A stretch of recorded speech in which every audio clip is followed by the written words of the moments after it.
Have you ever dealt with someone who thinks the world owes them everything? Imagine a woman who demands a stranger's baby milk bottle for her own child, and then tries to ruin that person's life. This is the story of how one mother stood up against a manipulative Kerren.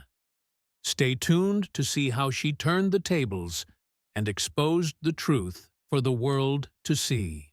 Don't miss the epic showdown. Hit that subscribe button now.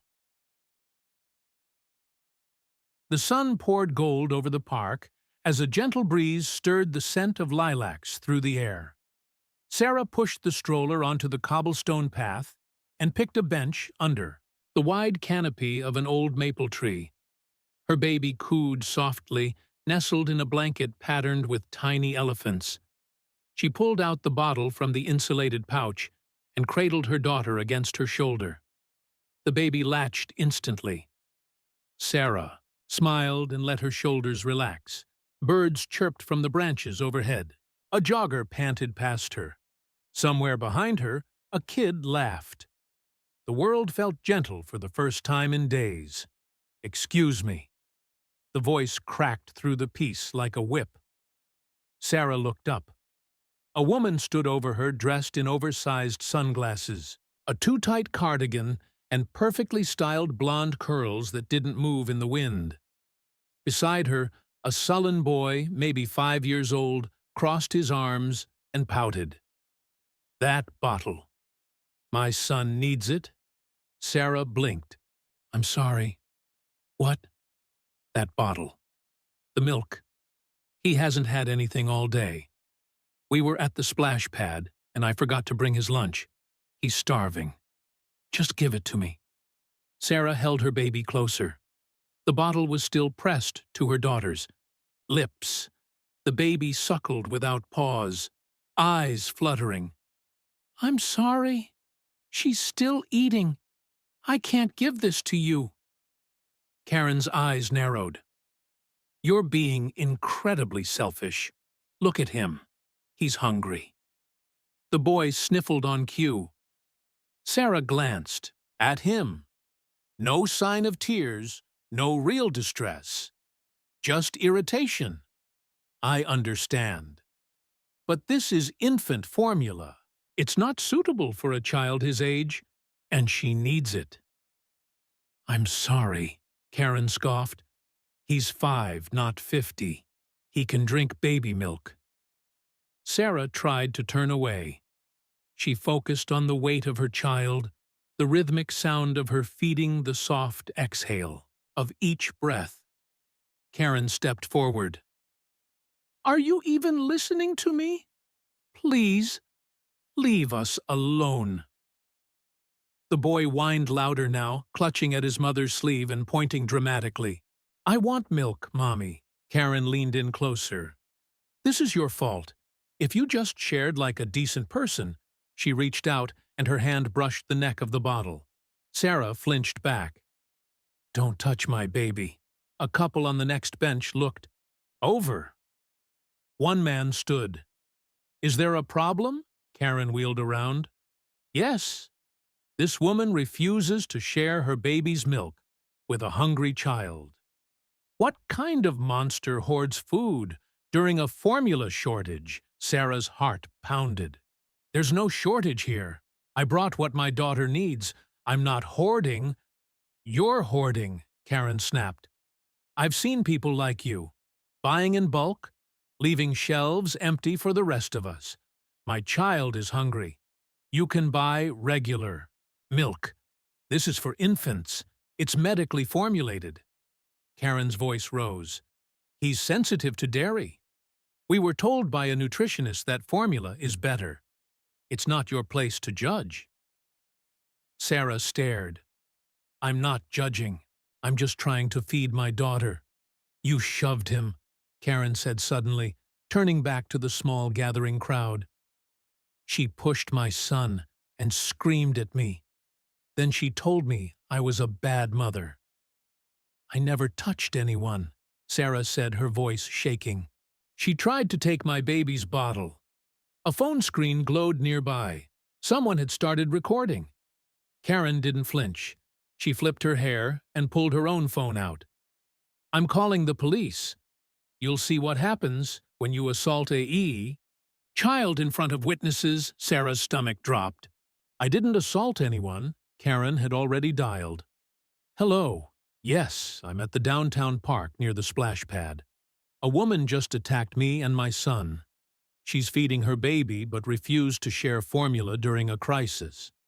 She shoved him and nearly knocked the stroller over. Yes, we need police immediately. Sarah cradled her baby against her chest and stood. The bottle, now empty, hung in her hand. The child squirmed softly against her shoulder. Please stop. This isn't true. Kerren lowered the phone just long enough to sneer. You're going to regret this. People like you always think you're above others. More phones were out now. Someone whispered, "She's crazy. That woman's nuts." Another person asked, "You okay, ma'am?" Sarah nodded, but her legs were shaking. Her baby whimpered, sensing her mother's fear. She's lying, Sarah said. I have the entire encounter on my phone. She tried to grab the bottle while my daughter was still eating. Kerren shouted, "Liar! You threatened us!" Sirens wailed in the distance. Sarah's pulse hammered in her ears. The crowd shifted uneasily. Kerren pointed toward her. That's her. That's the woman who endangered a child. Sarah stepped back. The stroller bumped against the bench.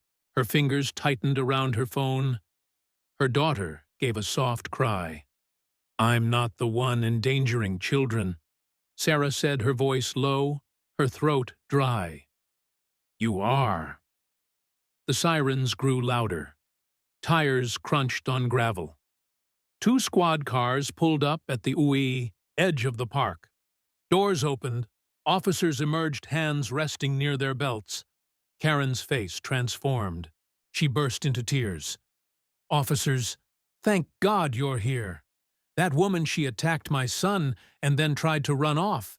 She screamed at us. She refused to share food with a starving child.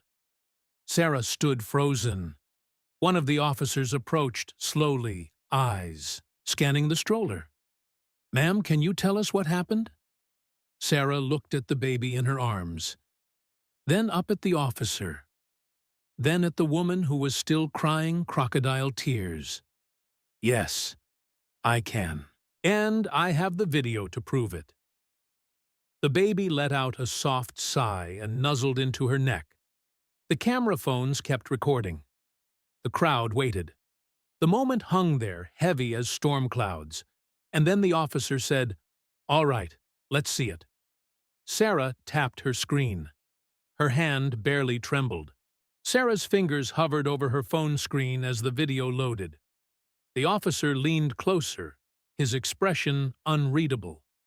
Kerren stood a few feet away, arms crossed, now sniffling dramatically, while her son slumped onto the grass with a theatrical groan. Go ahead, the officer said calmly. The video began. Sarah's camera had captured the moment Kerren's voice first pierced the peaceful park. Her demanding tone echoed from the speaker. She could be heard clearly insisting on the bottle, calling Sarah selfish, reaching forward. Then came the part where her hand brushed the bottle, and Sarah's sharp warning rang out. Don't touch my baby. The officer's eyebrows lifted slightly.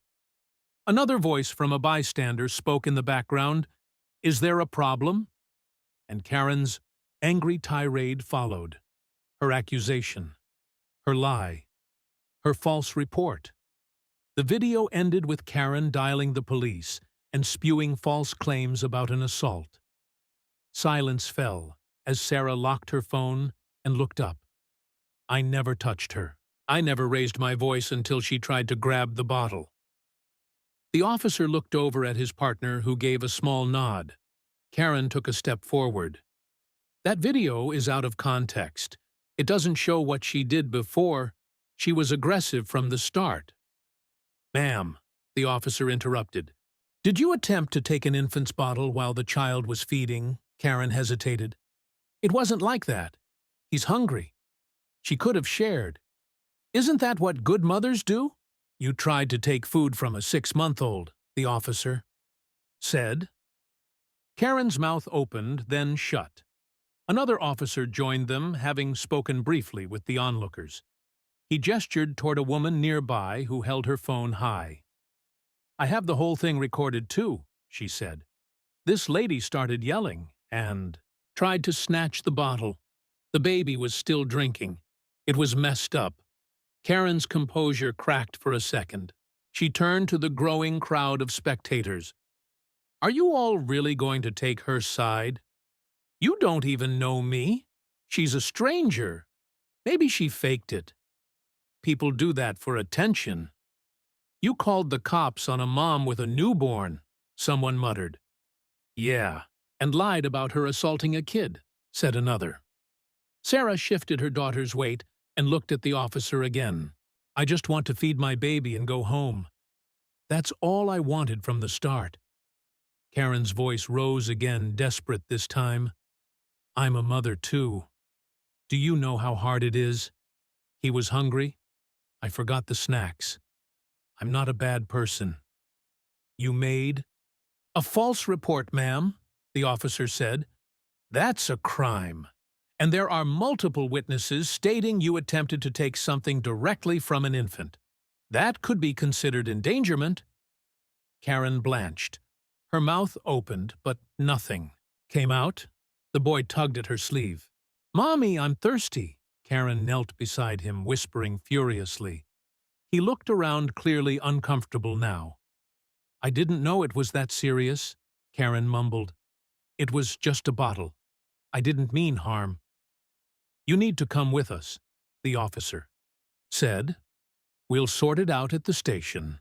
For now, you're being detained for making a false police report and attempting to interfere with the care of an infant. Gasps rippled through the small crowd. Kerren stared at Sarah, her face twisted in fury. This is your fault. You could have avoided all of this. Just one bottle. Sarah stepped back instinctively, her arms tightening protectively around her baby. No, this is your fault. You made your choices, and now you're facing the consequences. Kerren stood stiffly. Her son clung to her leg. She looked at the officers as though she might run, but then dropped her head and nodded. One of the officers gently guided her toward the squad car. The other turned to Sarah. Do you want to press charges? Sarah hesitated. Her heart still raced. Her baby dozed lightly now, safe and unaware of the chaos around her. I just want to go home. You can. But I'd recommend filing a report. She targeted you in public. That's harassment at the very least. Sarah nodded slowly. I will. But later. Not now. The officer handed her a card. If you remember anything else, or if she tries to contact you, let us know. Thank you. The squad car door closed. Kerren sat inside, pale and silent. Her son now in the back seat with her, swinging his legs, looking bored. The crowd began to drift apart, murmuring among themselves. A few offered Sarah quiet nods of support. One woman stepped closer. I recorded everything, in case you need it. Thank you, Sarah said. I appreciate it. The woman smiled. Some people think the world revolves around them. Glad she got called out. Sarah strapped her daughter into the stroller with careful hands. The bottle, now empty, rested in the side pouch. Her chest still felt tight, but her breathing was steadying. As she turned to leave, a voice behind her called out. Hey. That was brave. Standing up like that, Sarah looked back. A young man holding a golden retriever gave her a thumbs up. Seriously. That Kerren didn't know who she was messing with? Sarah smiled weakly and nodded. She didn't feel brave. She felt drained. But deep inside, a small ember of pride warmed her. She had protected her baby. She had not let the chaos swallow her. As she walked back toward the park entrance stroller, Wheels bumping gently over the stones, she glanced once over her shoulder. The squad car was still parked, lights flashing. A reminder. She pushed forward. Toward home. Toward calm. But even as she turned onto the sidewalk, her phone buzzed. A new message. Unknown number. Hope you're proud of ruining a mother's life. Her stomach dropped. It wasn't over. Sarah's fingers hovered over the phone screen as she stared at the message. Hope you're proud of ruining a mother's life, it read. Her pulse quickened. The message was from an unknown number, but she had no doubt who it was. Kerren. Sarah had expected this, but still, seeing the words stung. The anger and frustration from the park flooded back in a wave. She gripped the stroller handle harder, taking in a deep breath to steady herself. Her baby stirred, a small whimper escaping as she shifted in the blanket. Sarah glanced down at her daughter, her soft face innocent and unaware of the drama unfolding around them. Sarah smiled at her, a silent promise of protection. She quickly deleted the message, but it was clear that Kerren wasn't done. The woman had already made her move, using her phone to lash out in an attempt to guilt-trip Sarah. But Sarah wasn't going to be manipulated. Not this time. Not after everything that had happened. She reached her car, opened the door, and buckled her baby into the back seat before sliding into the driver's side. The keys jingled in her hand, the engine starting with a soft hum as she pulled away from the park. Her phone buzzed again. Another message. She looked at it cautiously, this time taking her time to read. Do you think people will believe you? Or will they remember what you did to my son and me? I've been telling everyone. You'll see what happens when you mess with a mother. Her fingers trembled as she set the phone down in the cup holder. Kerren had clearly started a campaign of victimhood. She was playing the martyr, claiming she was the one who'd been wronged. The thought of how quickly Kerren had twisted the narrative made Sarah's stomach turn. The car was quiet, the hum of the engine almost soothing. Sarah's grip on the wheel tightened as the road blurred by her. She hadn't done anything wrong. She had just been a mother, trying to protect her baby. She hadn't asked for this conflict, but Kerren had forced it on her. Now, it seemed like the woman was doing everything she could to turn the public against Sarah. When she got home, Sarah sat on the couch, her daughter tucked securely in her arms, and began scrolling through social media. Her heart sank as her eyes skimmed over the posts. People were already sharing a version of what happened at the park. The video footage of the altercation, which Sarah had thought would help clear things up, was now being used against her. The narrative Kerren had spun was gaining traction. People were commenting about Sarah's aggression and lack of compassion for the starving child. Her phone buzzed again. Another message from Kerren. This one had a photo attached. Kerren's face streaked with fake tears, holding her son, who was wrapped in her arms. The caption read, "This is what happens when good mothers are attacked by strangers who think they know better. Please help me protect my son. Justice for my child." Sarah stared at the image, her blood boiling. She knew Kerren was manipulating everyone, turning the entire situation into a spectacle. But the more she looked at the photo, the more she realized how deep Kerren's game went. She wasn't just attacking Sarah. She was preparing to make the entire situation public. To make Sarah the villain in a story that wasn't hers. For a moment, Sarah sat there, frozen. The weight of it all felt like a boulder pressing down on her chest. Her phone rang, interrupting her thoughts. She glanced at the caller ID. It was the police. "Hello? Ms. Harris, this is Officer Davidson. We just wanted to follow up regarding the incident in the park earlier today. Are you okay?" Sarah exhaled slowly.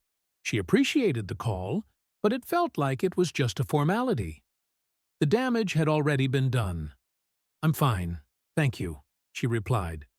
"But I'm guessing you've seen the social media posts?" "We have," he said, his voice stern. "And we're aware of the situation escalating. Kerren Mitchell has been spreading some very serious accusations, and we're investigating further. But I wanted to remind you that, based on the video evidence, you're not at fault here." Sarah felt a flicker of relief, but it quickly faded. "Thank you. I just want this to be over." "I understand, but we may need to talk to you again. We'll be in touch."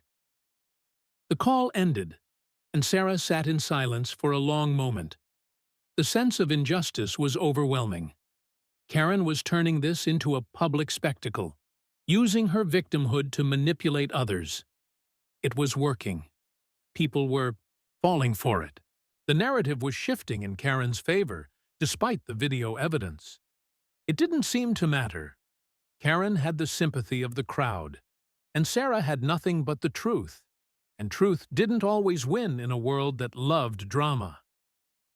Her phone buzzed once more. Another message. This time from an unknown number. "You should have just given him the bottle. You had no right to refuse. If you were a real mother, you would have understood," the message read.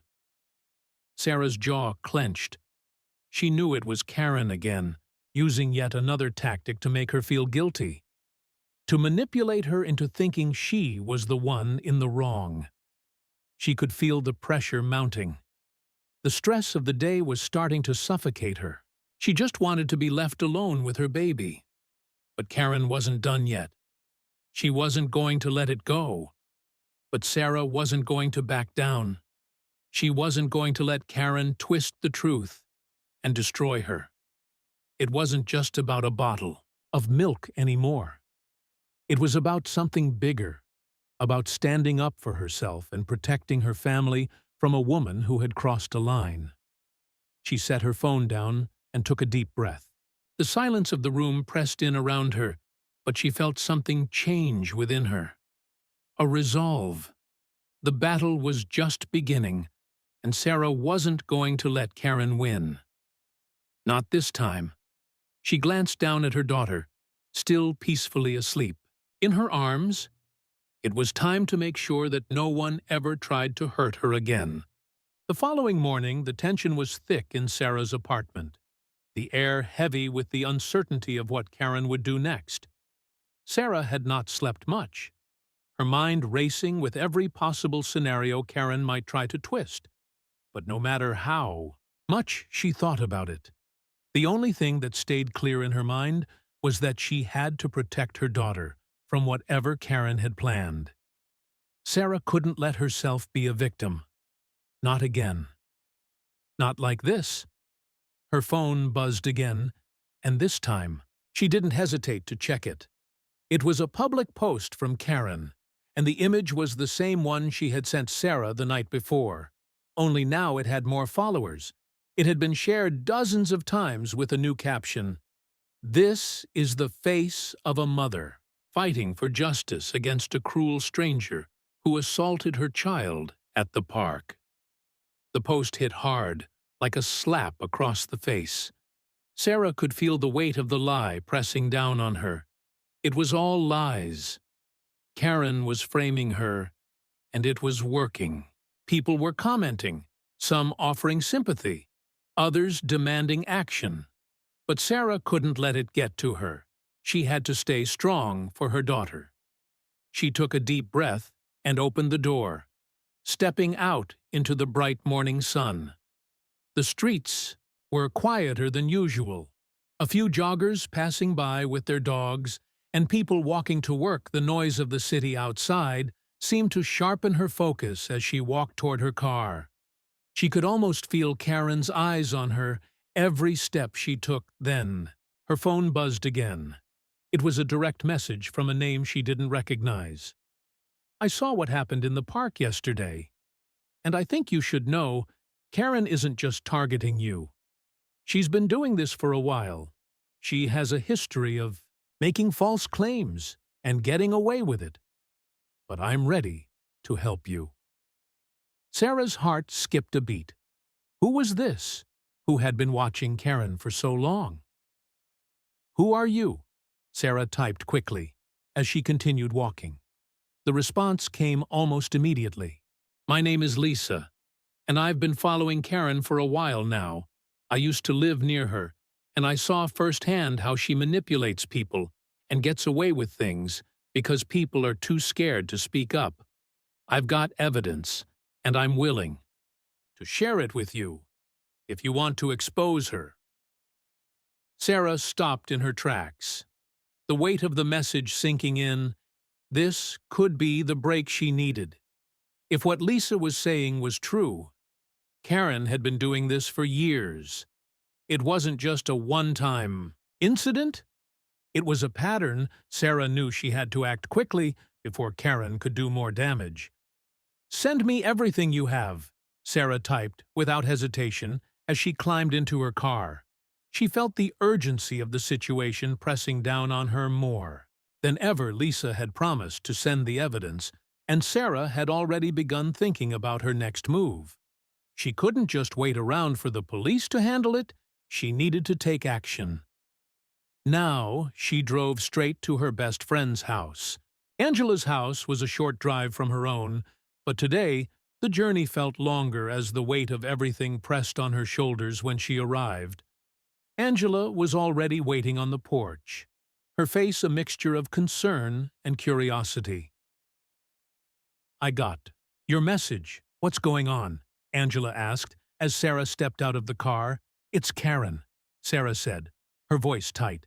"She's made everything public, and now people are coming after me, and I don't know what to do." Angela nodded, but there was a fierce determination in her eyes. "We're going to fight back, right?" "Yeah," Sarah said, swallowing hard. "I think I have the evidence we need, but we have to move fast.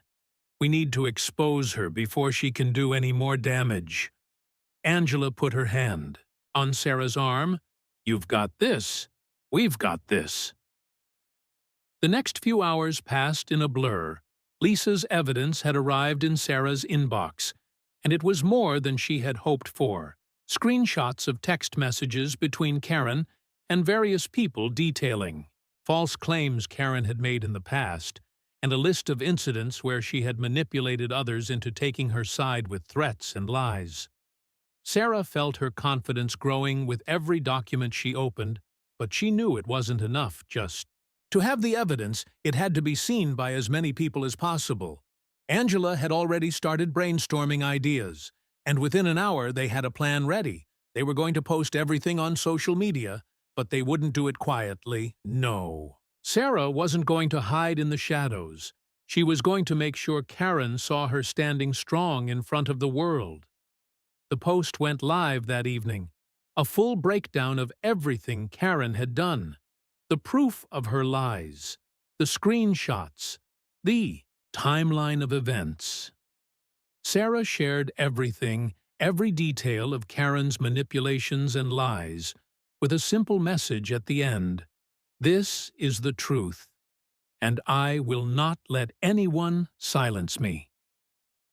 Sarah sat back as the notifications flooded in her heart, racing, as people began commenting, some in shock, others in anger. But most of all, Sarah felt a sense of relief. The truth was out, and there was no turning back. Within hours, the post had gone viral. People from all over were sharing it, some of Kerren's past.